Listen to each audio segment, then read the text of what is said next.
Hey guys, welcome to another Mr. Mutech video.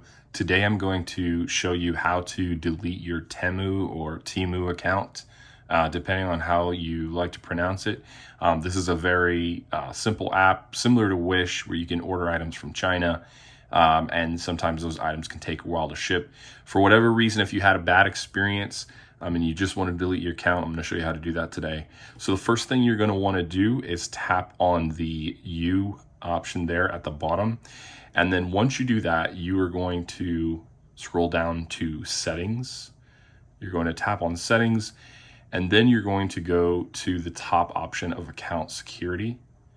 And then from there, you'll see at the very bottom, there's an option, delete your Temu account. Tap on that. It's going to ask you if you're sure you want to permanently delete the account and all the data. You continue with that and the account will be gone. Okay, hopefully that was helpful. Please subscribe, like if this was useful to you. Have a great day.